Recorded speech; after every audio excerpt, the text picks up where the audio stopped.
ओम शांति। 27 जून 2026 के बाबा के मधुर महावाक्य। बाबा कहते, मीठे बच्चे, याद से आत्मा का किचड़ा निकालते जाओ। आत्मा जब बिल्कुल पावन बने तब घर चल सके। याद से आत्मा का किचड़ा निकालते जाओ। आत्मा जब बिल्कुल ही पावन बने तब घर चल सके। प्रश्न, इस अंतिम जन्म में बाप के किस डायरेक्शन को पालन करने में ही बच्चों का कल्याण है? इस अंतिम जन्म में बाप के किस डायरेक्शन को पालन करने में ही बच्चों का कल्याण है? बाबा कहते, मीठे बच्चे, इस अंतिम जन्म में बाप से पूरा वर्षा ले लो। बुद्धि को बाहर में भटकाओ मत। विकारों को छोड़ अमृत पियो। इस अंतिम जन्म में तुम्हें 63 जन्मों की आदत मिटानी है, इसलिए रात दिन मेहनत कर देही अभिमानी बनो। ओम शांति। शांतिधाम विश्रामपुरी है। इस दुनिया में सब थके हुए हैं, चाहते हैं कि हम अपने सुखधाम में जाएं। ये दुनिया अच्छी नहीं लगती। स्वर्ग को देखते हैं तो नरक से दिल कैसे लगे। कहते हैं, बाबा जल्दी करो, इस दुख धाम से ले चलो। बाप भी समझाते हैं, ये तो शीशी दुनिया है, इनका नाम ही है डेविल वर्ल्ड, माना नरक। ये कोई अच्छा अक्षर है क्या? बाप पूछ रहे हैं, कहाँ डीटी वर्ल्ड, कहाँ डेविल वर्ल्ड, कहाँ स्वर्ग, कहाँ नरक, कहाँ देवताएं, कहाँ असुर। इस डेविल नरक में सब तंग हो गए हैं, परंतु वापस कोई जा नहीं सकते हैं। तमो प्रधानता की खाद पड़ी हुई है, वह खाद आत्मा से निकले उसके लिए पुरुषार्थ कर रहे हैं। जो अच्छे पुरुषार्थी हैं उनकी अवस्था अंत में अच्छी हो जाएगी। ये पुरानी दुनिया अब जाएगी कि जाएगी। अब तो बाकी थोड़े रोज हैं। जब तक बाप आकर के वापस ना ले जाएं तब तक कोई वापस जा ही नहीं सकते हैं। दुनिया में दुख है ना, घर में भी कोई ना कोई दुख रहता है। तुम बच्चों के दिल में है बाबा अब हमें दुखों से छुड़ाने आए हैं। जो अच्छे निश्चय बुद्धि हैं वह बाप की याद को कभी भूलते नहीं। उनको कहा ही जाता है, सबका दुख हरता सुख करता। बच्चे ही पहचानते हैं। अगर सब पहचान ले तो फिर इतने सब मनुष्य कहाँ आकर बैठे? ये तो हो ना सके। इसलिए ड्रामा में युक्ति ही ऐसी रची हुई है, जो शेरी मत पर चलते हैं वही ऊंच पद पा सकते हैं। वह तो ठीक है, सजाएं खाकर भी शांतिधाम अथवा पावन दुनिया में जाएंगे, परंतु ऊंच पद पाने के लिए तो पुरुषार्थ करना पड़े ना। दूसरा, पावन बनने बिगर पावन दुनिया में कोई जा ना सके। ये जो कहते हैं कि फलाना ज्योति जो समाया वापस गया, ये हो ही नहीं सकता। जो पहले पहले सृष्टि पर आए हैं लक्ष्मी नारायण, वह भी वापस जा नहीं सकते, तो और कोई कैसे जा सकते हैं? इनमें भी अब 84 जन्म पूरे हुए, अब जाने के लिए तपस्या कर रहे हैं। सब पुकारते ही हैं कि एक बाप को। ओ गॉड फादर, ओ लिबरेटर, वह गॉड फादर है, दुख हरता सुख करता। बाप आकर के हमें सुख देते हैं। कृष्ण आदि और किसी को थोड़ी पुकारते हैं। क्रिश्चियन हो या मुसलमान हो, सब ओ गॉड फादर क्या बुलाते हैं? आत्मा बुलाती है अपने फादर को। फादर कहते तब हैं जब समझते हैं हम आत्मा हैं। आत्मा भी कोई चीज है ना। आत्मा कोई बड़ी चीज नहीं है, वह तो एक स्टार है और अति सूक्ष्म है। जैसे बाबा है वैसे ही आत्मा का स्वरूप है। अब तुम बाप की महिमा करते हो। वह सत्य चित्त ज्ञान का सागर है, आनंद का सागर है। तुम्हारी आत्मा भी उनके समान ही बनती है। तुम्हारी बुद्धि में है अब सारे सृष्टि के आदि मध्यांत का ज्ञान आ गया। बाप कहते तुम्हारी बुद्धि में सब आ गया, और कोई की मनुष्य में ये ज्ञान ही नहीं है। सारा भारत सारी वलायत ढूंढ लो, कोई को भी पता नहीं है। आत्मा 84 जन्मों का पाठ बजाती है। 84 लाख तो इम्पॉसिबल है। 84 लाख जन्मों का तो कोई वर्णन ही कर ना सके। बाप कहते तुम अपने जन्मों को नहीं जानते हो। हम सुनाते हैं, वह सब सुनते हुए भी पत्थर बुद्धि समझते नहीं। कि 84 लाख जन्म तो जन्म हो तो कोई सुना ही कैसे सकते। अभी तुम जानते हो हम ब्राह्मण हैं, हमने 84 जन्म लिए हैं। ब्रह्मा ने भी 84 जन्म लिए हैं। विष्णु ने भी 84 जन्म लिए हैं। ब्रह्मा सो विष्णु, विष्णु सो ब्रह्मा। लक्ष्मी नारायण ही 84 जन्म लिए, फिर ब्रह्मा सरस्वती बनती हैं। ये भी समझने की बात है ना। बाप कहते हैं हर 5000 वर्ष के बाद आकर के समझाता हूँ। 5000 वर्ष का चक्कर है। अभी तुमने वर्णों का राज भी समझा है, हम सो का अर्थ भी समझा है। हम आत्मा सो देवता बनते, फिर हम सो क्षत्रिय, हम सो वैश्य शूद्र बनते, इतने इतने जन्म लेते हैं। फिर हम सो ब्राह्मण बनते। ब्राह्मणों का ये एक जन्म है, ये है ही तुम्हारा हीरे जैसा जन्म।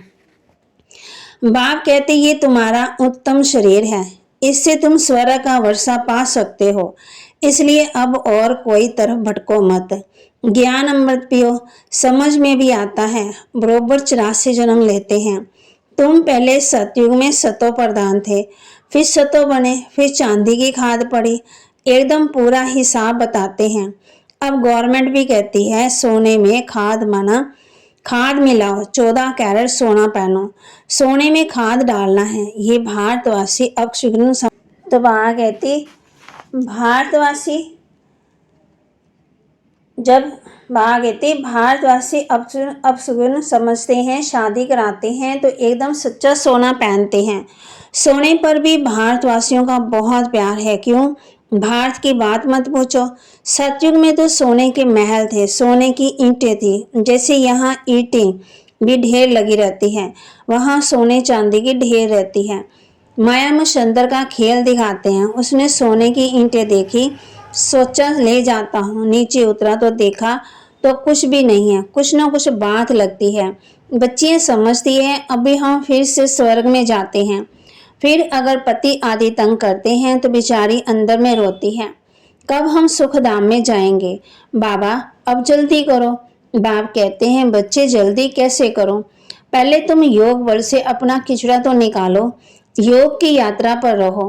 बाप धीरज देते हैं, पुकारते भी हो कि हे पतित पावन आओ, गाते भी है ना। सबका सदगति दाता एक ही है। यहाँ की बात है अकासुर बकासुर ये सब बातें इस संगम समय की है। ये है ही आसुरी दुनिया।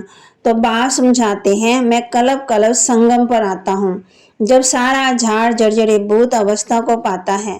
तुम जानते हो सतयुग में हर चीज सतो प्रधान होती है।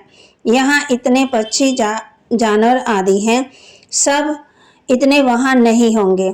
बड़े आदमियों के पास अच्छी सफाई रहती है, उन्हों के रहने का स्थान फर्नीचर आदि बहुत अच्छा होता है। तुम भी इतने ऊंच देवता बनते हो, वहाँ ऐसी कोई शीशी चीज रह न सके।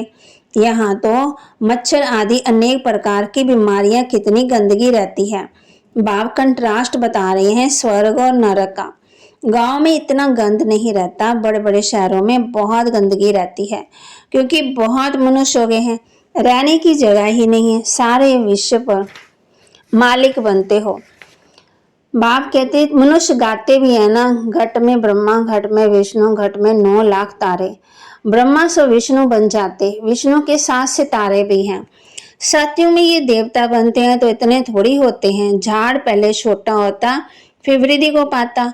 सतयुग में तो बहुत थोड़े होंगे, मीठी नदियों के ऊपर रहते होंगे। यहाँ नदियों से बहुत कैनाल्स निकालते हैं। वहाँ बाप कहते हैं ऐसा कुछ होता नहीं। बाप कहते हैं गंगा जमुना तो है ही, उन नदियों के भी आसपास रहते 5 तत्व भी देवताओं के गुलाम बन जाते हैं। कभी भी बेकायदे बरसात नहीं पड़ती है। बाप कहते वहाँ ज्यादा मनुष्य नहीं होते, कभी नदी उछल नहीं खाती, नाम ही है स्वर्ग। तो फिर क्या। अब कहते हैं स्वर्ग की आयु इतने लाख वर्ष है। अच्छा भला वहाँ कौन राज्य करते थे ये तो बताओ, कितने गपोड़े लगाते रहते हैं। तुम जानते हो हम कल पहले माफी ये पाठ बजा रहे हैं। रुद्र ज्ञान यज्ञ में अनेक प्रकार के असुरों के विघ्न पड़ेंगे। फिर मनुष्य समझते हैं असुर लोग ऊपर से गंद माना गोबर आदि डालते थे, परंतु नहीं। तुम देखते हो कितने विघ्न पड़ते हैं। अबलाओं पर अत्याचार होते तब तो पाप का घड़ा भरेगा। बाप कहते हैं थोड़ा सहन करना पड़ेगा, तुम अपने बाप और वर्षे को याद करते रहो। फिर बाबा कहते हैं मार खाने समय भी बुद्धि में याद करो कि शिव बाबा को याद करो। शिव बाबा तुमको बुद्धि में ज्ञान है ना, तुमको फांसी भी चढ़ाते हैं तो शिव बाबा को याद करो। जितना याद करेंगे उतना भी कर्म विनाश होंगे। पुकारते भी है ना, सब उनको पुकारते हैं। बाप कहते हैं तो पादरी लोग कहते हैं गॉड फादर को याद करो। अगर किसी को फांसी पर चढ़ाते ऐसे नहीं कहेंगे क्राइस्ट को याद करो, इशारा गॉड के लिए करते हैं। वह इतना लवली है, सब उनको पुकारते हैं। आत्मा पुकारती है। अब देही विमानी बनने में मेहनत है। 63 जन्म तुम देह विमान में रहे हो, अभी इस एक जन्म में वह आधा कल्प की आदत मिटानी है। तुम जानते हो देही विमानी बनने से हम स्वर्ग के मालिक बन जाएंगे। कितनी ऊंच प्राप्ति है, तो रात दिन इसी कोशिश में रहना पड़े। मनुष्य धंधे आदि के लिए कितनी मेहनत करते हैं। आमदनी में मनुष्य को कभी झुरका व उबासी नहीं आएगी, क्योंकि आमदनी है, पैसे की खुशी रहती है, थकने की बात ही नहीं रहती है। बाबा भी अनुभवी है ना। बाबा कहते रात को स्टीमर्स आते थे तो आकर माल खरीद करते थे। जब तक ग्राहक की जेब खाली ना करे तब तक उनको छोड़े ही नहीं।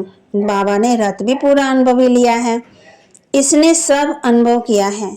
गांव का शोरा भी था, 10 आने मन अनाज बेचता था। अभी तो देखो विश्व का मालिक बनते हैं। बाप कहते कहाँ इतना गांव का बच्चा फिर चढ़ गया, एकदम जवाहरात के धंधे में लग गया। बस जवाहरात की बात फिर है सच्चे जवाहरात।